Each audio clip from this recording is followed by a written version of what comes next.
একটি সরকারি আধিকারিক গাড়ি নিয়ে যাচ্ছিল তার অফিসের উদ্দেশ্যে, কিন্তু রাস্তার মধ্যে একটি পাখিকে পড়ে থাকতে দেখে। তো সেই পাখিটাকে নিজের হাতে তোলে। হাতে তোলার পর দেখে পাখিটা খুব অসুস্থ, তার দেখে মনে হয়। কিন্তু পাখিটাকে সে ঠিক করে একটু জল খাওয়াবে। তো পাখিটিকে বোতলে করে তিনি একটু জল খাওয়ান। পাখিটি জল খাওয়ার পর কিছুটা সুস্থ হয়। দেখুন পাখিটা কি কিউট না? তো তিনিও জল খাওয়ান। তিনি প্রচণ্ড ব্যস্ত মানুষ, তাও কিন্তু তিনি সময় বার করেছেন পশু পাখিকে সাহায্য করার জন্য। তো পাখিটা দেখুন জল খাচ্ছে এবং জল খেয়ে হয়তো সুস্থ বোধ করছে। কিছুটা জল খাওয়ান। জল খাওয়ার পর পাখিটা কিছুটা সতেজ হয়।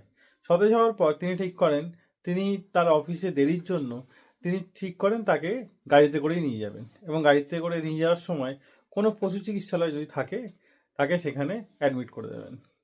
তিনি টাওয়াল রাখেন, তাকে রেখে গাড়িটা আবার স্টার্ট করেন। গাড়িটা স্টার্ট করার পর কিছু দূর যাওয়ার পর একটি অদ্ভুত ধরনের ঘটনা ঘটলো।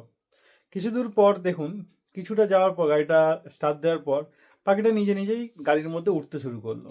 তিনি দেখে প্রচণ্ড খুশি হলেন পাখিটাকে দেখে, যে পাখিটা জানলার দিকে তাকিয়ে বসে আছে, হয়তো কাঁচ খোলার অপেক্ষা করছে। কাঁচ খুলে দিলেই হয়তো পাখিটা চলে যাবে। তারপর ওনার জিন্সের মধ্যে এসে বসেন। তো উনি ঠিক করেন যে একে একে বাইরে ছেড়ে দেবেন, গোটা গাড়িতে ঘুরে বেড়ায়।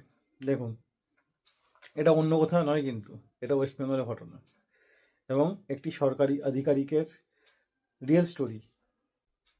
সরকারি আধিকারিকের সাথেই এটা ঘটেছে। তো তিনি বেরোন এবং পাখিটাকে ধরেন এবং পাখিটাকে আকাশের দিকে উড়িয়ে দেন। এই আধিকারিকের নাম আমি ক্যাপশনে মেনশন করে দিচ্ছি। অসাধারণ একটি কাজ, স্যালুট স্যার। দারুণ একটি কাজ করেছে। একটি পাখিকে জল খাইয়ে প্রাণ বাঁচিয়েছেন। মহৎ কাজ।